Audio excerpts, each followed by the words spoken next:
नमस्कार दोस्तों, आप सबका स्वागत है मेरे यूट्यूब चैनल के ऊपर।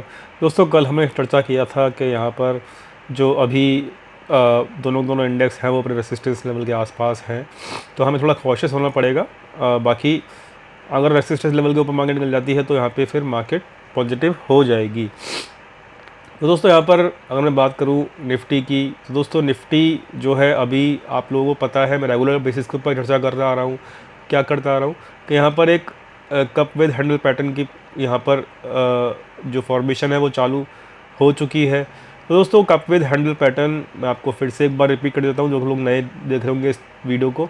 कप विद हैंडल पैटर्न क्या कहता है? कप विद हैंडल पैटर्न क्या कहता है? जो प्रीवियस हाई है उसके ऊपर एक बार मार्केट निकले और वहाँ से फिर एक थोड़ा जर्क ले, और जर्क लेके फिर मार्केट ऊपर जाएगा तो देन फिर क्या होगा, ये बन जाएगा कप, जो ये आपको दिख रहा है यहाँ से लेके यहाँ तक, और उसके बाद ये हैंडल बन जाएगा। तो कप विद हैंडल का ब्रेकआउट है वो ये वाले हाई के ऊपर जैसे मार्केट निकलेगी तो वहाँ पर कप विद हैंडल का ब्रेकआउट आपको दिखेगा।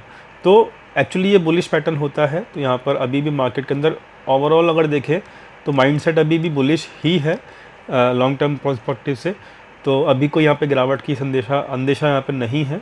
बहुत बड़ा वाला अगर कोई गिरावट सोच रहा है तो यहाँ पे कोई ऐसा है नहीं। मार्केट के अंदर अभी भी सब कुछ अच्छा ही चल रहा है। तो अभी मार्केट के अंदर ये पैटर्न ही सजेस्ट कर रहा है कि अगर मार्केट नीचे थोड़ी बहुत मिलती है, 800 या 900 के आसपास मिल जाती है, तो डेफिनेटली हम लोगों को थोड़ा सा मतलब बुलिशनेस की तरफ ही सोचना चाहिए। ये पैटर्न मैं आपको दोबारा रिपीट आज कर दिया है। प्राइडेक्शन देखें तो दोस्तों, यहाँ पर प्राइडेक्शन जो है वो एक इनसाइड कैंडल का यहाँ पर एक प्राइडेक्शन बना है निफ्टी के अंदर। इनसाइड कैंडल की जो वीडियोस हैं वो मैंने अपने चैनल के ऊपर डाली हुई हैं। अगर आप जाके सर्च करोगे तो आपको डेफिनेटली मिलेंगी। तो आप यहाँ पे सर्च ऑप्शन में जाएंगे तो आप यहाँ पर देख पाएंगे कि इनसाइड कैंडल जो है वो यहाँ पर क्या क्या कैरेक्टरिस्टिक्स इनसाइड कैंडल की होती हैं। तो यहाँ पर इनसाइड कैंडल जो है वो यहाँ पर बनी हुई हैं लगातार, वो पहले भी बनी थी और तब क्या क्या हुआ था वो जाके आप यहाँ पर चेक कर लीजिएगा। आपको पूरी नॉलेज मिल जाएगी कि मैं प्रेडिक्शन के थ्रू क्या कहना चाहता हूँ। ठीक है, तो ये कैंडल्स का नॉलेज आप खुद लीजिएगा, मैं इसमें टाइम वेस्ट नहीं करूँगा। तो अब इनसाइड कैंडल बनी है, इसका कैरेक्टरिस्टिक ये है कि जिधर कभी मार्केट पिछले कैंडल का हाई या लो तोड़ेगा उस तरफ मार्केट ट्रेंडी हो जाएगी। ठीक है, तो अभी प्राइडेक्शन जो है वो कल डिसाइड कर पाएगा। प्राइडेक्शन में अभी इनसाइड कैंडल में हम कुछ नहीं कह सकते। जिधर का भी प्रीवियस कैंडल का जो हाई है या लो है, जिधर भी तोड़ेगा मार्केट उस तरफ की ट्रेंड मार्केट पकड़ लेगा। तो ये अभी प्राइडेक्शन बता रहा है। तो अभी यहाँ पर न्यूट्रल प्राइडेक्शन बना जाएगा, इस बात को ख्याल रखिएगा। तो यहाँ पर इस वक्त न्यूट्रल प्राइडेक्शन यहाँ पर है। बात कर लेते हैं फटाफट से हम रिलायंस और एचडीएफसी बैंक दोनों की। तो रिलायंस और एचडीएफसी बैंक जो है वो यहाँ पर काफ़ी इंपॉर्टेंट हैं और दोनों हम डेली बेसिस के ऊपर चर्चा करते हैं। तो यहाँ पर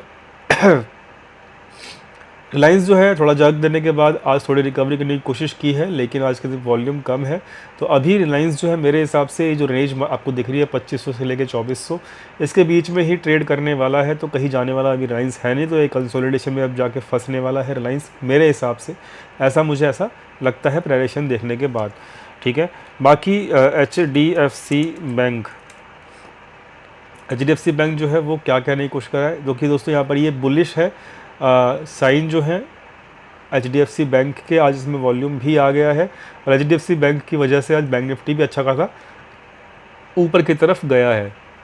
तो दोस्तों, यहाँ पर अब इम्पॉर्टेंट क्या होगा, इम्पॉर्टेंट ये लेवल मैंने आपको खींच रखा है 1650 के आसपास। 1650 के ऊपर अगर यहाँ पर क्लोजिंग मिल जाती है तो दोस्तों ये मार्केट को मतलब बैंक निफ्टी को स्पेशली बहुत ऊपर लेके चले जाएगा, इस बात को ख्याल रखिएगा। और एचडीएफसी बैंक का जो ब्रेकआउट है वो हम लोगों ने पहले ही डिस्कशन कर रखा है अपने वीडियोस के अंदर। तो ये एचडीएफसी बैंक का ब्रेकआउट इस वाले कैंडल पे हुआ था। तो यहाँ पर एचडीएफसी बैंक अच्छा रिटर्न दे रहा है, अच्छा मतलब रिजल्ट दे रहा है, और इसको यूज़ कीजिएगा अपने एनालिसिस के अंदर। और एचडीएफसी बैंक की जो हम लोगों ने यहाँ पर पहले से जो चर्चा कर रखी है उसको अंडर एस्टिमेट मत कीजिएगा, क्योंकि यहाँ पर एचडीएफसी बैंक जो है वो यहाँ पर मार्केट को बहुत स्ट्रेंथ देगा। अगर देने पे आया, अभी भी दे रहा है, संभाले हुए है, बट यहाँ पर चेक कर सकते हो 3 दिन पहले ही हमने इसका एनालिसिस किया था कि एचडीएफसी बैंक जो है ब्रेकआउट के अंदर है। तो दोस्तों, ये सब चर्चाएं हमने कर रखी हैं, जो भी चर्चा कर रखी है हम उसी को मतलब फॉलो कर रहे हैं और आपके सामने यहाँ पे उसका रिजल्ट भी दिख रहा है। तो यहाँ पर अब एचडीएफसी बैंक के अंदर सिंपल एक स्ट्रेटेजी है कि 1650 के ऊपर अगर निकलता है तो आप इसको लॉन्ग कीजिए। टारगेट्स आपके आएंगे 1665 और 1700 तक के टारगेट आपको ईजिली मिल जाएंगे, लेकिन ये एक दिन के टारगेट नहीं होंगे, ये पोजिशनल या फिर स्विंग टारगेट होंगे। ठीक है, इस बात को ख्याल रखिएगा। तो HDFC बैंक अच्छा सपोर्ट कर रहा है मार्केट को, और HDFC बैंक की जो वेटेज है वो निफ्टी बैंक निफ्टी दोनों के अंदर है। ठीक है, इस बात को ख्याल रखिएगा। HDFC बैंक क्योंकि पॉजिटिव है और सपोर्ट कर रहा है, तो बैंक निफ्टी क्यों पीछे रहेगा। तो बैंक निफ्टी जो है उसने हमारे 45,800 के लेवल के ऊपर क्लोजिंग दे दी है दोस्तों।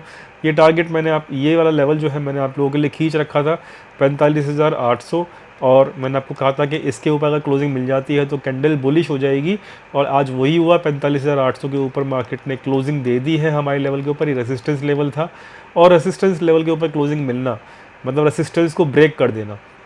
ठीक है, और वॉल्यूम भी आप चेक कर सकते हो। तो अब यहाँ पर स्ट्रेंथ पकड़ रहा है क्या, बैंक निफ्टी। ठीक है, HDFC बैंक, ठीक है, और आपका बैंक निफ्टी और HDFC बैंक की वजह से निफ्टी भी ऊपर जाता हुआ दिखाई दे रहा है। ठीक है, तो ओवरऑल अभी बुलिशनेस का संकेत दे रहा है कौन, प्राइस एक्शन। ठीक है, मैंने आपको समझा दिया हर तरीके से, तो ये आपको समझना पड़ेगा। लेकिन एक छोटी सी बात मैं आपको बताना चाहूँगा कि यहाँ पर जो प्राइस एक्शन है वो वनडे का संकेत तो दे रहा है बुलिशनेस का, लेकिन अभी क्यों, कल क्या है, कल एक्सपायरी है दोस्तों। तो एक्सपायरी के दिन सिंपल सी बात है, एक्सपायरी के दिन आपको थोड़ा सा कॉशियस रहना पड़ेगा। वो क्यों, क्योंकि यहाँ पर FIIs लोगों ने अभी 20,000 की जो है कॉल राइटिंग कैरी फॉरवर्ड करके गए हैं। अब कुछ लोग कहेंगे भाई ये तो 20,000 के ऊपर मार्केट चला गया है, तो ये क्या कॉल राइटिंग तो लॉस में होगी या फिर ऐसे होगा। नहीं, ऐसा नहीं है। उन्होंने 80 रुपये के आसपास ये कॉल राइटिंग की है, तो वो लॉस में तब निकलेंगे जब वो 20,080 के ऊपर मार्केट क्लोज कर जाए। ठीक है, तब वो ये लोग क्या कहते हैं, उस वाली कॉल राइटिंग के अंदर लॉस में निकलेंगे। तो क्योंकि ये कॉल राइटिंग इन्होंने की हुई है, थोड़ा सा जर्क मॉर्निंग में अगर मिलता है तो ये आराम से अपनी कॉल राइटिंग को क्लोज कर पाएंगे प्रॉफिट में। ठीक है, तो अभी 20,080 का लेवल जो है वो इम्पोर्टेंट रहेगा। आज ये मार्केट इस लेवल के ऊपर नहीं गई, बल्कि आज इस लेवल के आसपास जो है मार्केट ने अच्छा खासा काफ़ी देर तक मतलब इस लेवल के आसपास मार्केट ने आपको दिखाया कि भाई यहाँ पर दिखाता हूँ मैं आपको, मैं क्या कहने की कोशिश कर रहा हूँ। मैं आपको ये कहने की कोशिश कर रहा हूँ, ये समझिए, यहाँ पर मार्केट इस लेवल के आसपास जो है तकरीबन 1 बजे आ चुका था, लेकिन तकरीबन 2 फिर 3 ढाई घंटा तक मार्केट इस लेवल के ऊपर नहीं जा पाई। क्यों, क्योंकि कॉलेटिंग की वजह से पोजीशंस को होल्ड कर रखा था, और उस वजह से मार्केट ऊपर नहीं जा पाया मतलब। तो यहाँ पर इम्पॉर्टेंट देखिए, अब इम्पॉर्टेंट ये नहीं है FIIs के लिए कि वो मार्केट को बहुत नीचे लेकर आए। ठीक है, मेरी बात समझिएगा। कुछ लोग ये कहते हैं कि अरे सर मार्केट तो नीचे गिरी ही नहीं।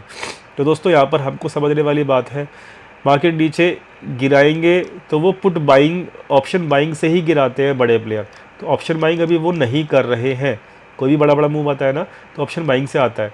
अब यहाँ पर उनका काम इजी हो जाएगा अगर वो मार्केट को 20,000 तक लेकर आ गए, या फिर 20,050 तक भी उन्होंने होल्ड रखा मार्केट को तकरीबन 2 बजे तक। ठीक है, तो भी वो उस वाले 80 रुपये जो प्रीमियम है ना, उसको फिर भी वो 40 रुपये पे क्लोज आसानी से कर सकते हैं। ठीक है, तो ये ऑप्शन राइटर का गेम है। ठीक है, इस बात को समझिएगा आप लोग।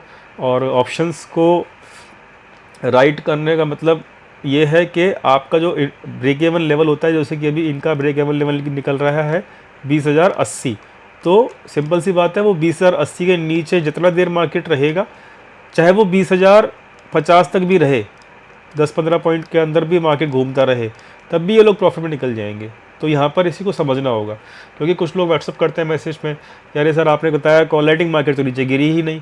अरे भाई, मार्केट नीचे ये इसका मतलब ये नहीं होता है कि कॉलेटिंग अगर कोई कर रहा है बड़ा प्लेयर तो हम मार्केट नीचे गिरे ही गिरे। मार्केट को सिंपल है, एक दिन का डीके उन्होंने पकड़ा है इसको 80 रुपये में, अब वो उसमें से 40 रुपये 50 रुपये खा जाए तो that is the profit. But वो ईजी है, हो सकता है कि अगर वो 20-30 पॉइंट के अंदर मार्केट को फंसा के रखें अपना, तो भी वो ईजिली इस डीके को खा सकते हैं। ठीक है, और वैसे भी डीके फास्ट होता है एक्सपायर वाले दिन। तो यहाँ पर इस चीज़ को समझने वाली ज़रूरत है, बेसिक ज़रूरत है ये। कॉल राइटिंग का मतलब ये नहीं है यहाँ पर कि यहाँ पर मार्केट बहुत लंबी नीचे गिर जाएगी, ऐसी एक्सपेक्टेशन प्रेडिक्शन नहीं दे रहा है, मैं आपको बार बार बोल रहा हूँ, ठीक है। बट यहाँ पर थोड़ा सा भी मार्केट रेंज में रहा 12, 1, 2 बजे तक, तो भी वो अपनी पोजीशंस को क्लोज कर पाएंगे एफआईज लोग, और वो प्रॉफिट में निकल जाते हैं, हमने देखा है पहले से। तो भाई इस बात को समझिए, इस बात को आप थोड़ा सा टेक्निकली समझने की कोशिश करेंगे तो आपको ये चीज़ समझ में आएंगी। अदरवाइज़ यहाँ पर फिर आप लोग व्हाट्सअप करोगे, फिर कह रहे सर मार्केट नीचे नहीं गिरी और ये हो गया वो हो गया, उसका सॉल्यूशन मेरे पास बिल्कुल भी यहाँ पर नहीं है। आपको चीज़ें समझनी पड़ेंगी, समझोगे उस तरीके से रिएक्ट करोगे तो आपको चीज़ें बिल्कुल क्लियर हो जाएंगी, ठीक है। तो बेसिक नॉलेज अंडरस्टैंडिंग रखनी ऑप्शंस की बहुत ज़्यादा ज़रूरी है ट्रेड लेने से पहले, मैं आपको बार बार बोल रहा हूँ, ठीक है। तो यहाँ पर प्राइडिक्शन जो है वो टोटली बुलिश है। मैं आपको दोबारा से वो कर देता हूँ, समराइज़ कर देता हूँ अपने एनालिसिस को, कि प्राइडिक्शन जो है वो बिल्कुल बुलिश है, कोई दिक्कत नहीं है प्राइडिक्शन के अंदर। और एफआईज लोग जो है वो कॉल राइटिंग कैरी फॉरवर्ड करके जा रहे हैं, ठीक है। और वो कैसे प्रॉफिट में आएगी वो भी मैं आपको समझा दिया है, ठीक है। और यहाँ पर एक चीज़ और इम्पॉर्टेंट है, देखो यहाँ पे ये मैंने चार्ट भी ओपन किया था, तो यहाँ पर इस लेवल के आसपास यहाँ कहीं उन्होंने अपनी कॉल राइटिंग की थी, 85 का हाई लगाया था यहाँ पे, तो 80 के आसपास की है, और उनकी जो क्लोजिंग हुई है वो अभी कितनी हुई है, 94 के आसपास हुई है। तो वो कॉस्ट टू कॉस्ट खड़े हैं, उनको कोई दिक्कत नहीं है, तो वो इजीली अपने पोजीशंस को प्रॉफिट में ले आएंगे, ऐसा मेरी उम्मीद है। बट उसका मतलब ये मत समझना बहुत लंबा मार्केट नीचे गिरने वाला है, क्योंकि प्राइडिक्शन उस चीज़ को सपोर्ट नहीं कर रहा, और नीचे गिरेगा भी तो भी हम जानते हैं 800 और 900 का जो ऐसा सपोर्ट है जहाँ पर आपको बुलिश ही होना है यहाँ पर, क्योंकि पैटर्न उस चीज़ को क्या कहते हैं, सपोर्ट कर रहा है, ठीक। मैंने बहुत लंबा टाइम ले लिया चीज़ें समझाने के लिए, टेक्निकल थी इसलिए लंबा टाइम लिया। सबको क्लियरेंस रहनी चाहिए, ठीक है, मार्केट के अंदर, और ये बहुत ज़रूरी है, और आपको टेक्निकल चीज़ें पता होनी चाहिए जो भी इस वीडियो को पहली बार देख रहा है, ठीक। तो ये सब एनालिसिस थी, समझ में आ गया होगा। और अच्छा, आज कुछ फ्रेश पोजीशंस भी ऐड की गई हैं फ्यूचर्स के अंदर। देखिए फ्यूचर्स के अंदर ना वो रेगुलरली, इसलिए मैं क्यों कह रहा हूँ ये प्राइडिक्शन जो ये पैटर्न है और जो प्राइडिक्शन डिप है उसके अंदर मैं बाय ही करूँगा, मैं क्यों कह रहा हूँ। देखो ऑप्शन राइटिंग तो क्या होता है, 1 दिन 2 दिन इतना ही होल्ड कर पाते हैं बड़े प्लेयर, क्यों, क्योंकि वहाँ पर एक्सपायरी आ जाती है, 2 दिन के बाद तो एक्सपायरी आ जाती है, क्योंकि वीकली एक्सपायरी में वो लोग पोजीशंस क्रिएट करते हैं। लेकिन मंथली में क्या होता है, मंथली में वीकली एक्सपायरी नहीं होती है, वो पूरे महीने होल्ड करते हैं। तो वो यहाँ पर वो फ्यूचर्स के अंदर हर लेवल पे देखो, आज भी उन्होंने अपनी 19,950 के आसपास उन्होंने आज भी अपनी बुलिश पोजीशंस ऐड की हैं 10,000 के आसपास फ्यूचर्स के अंदर।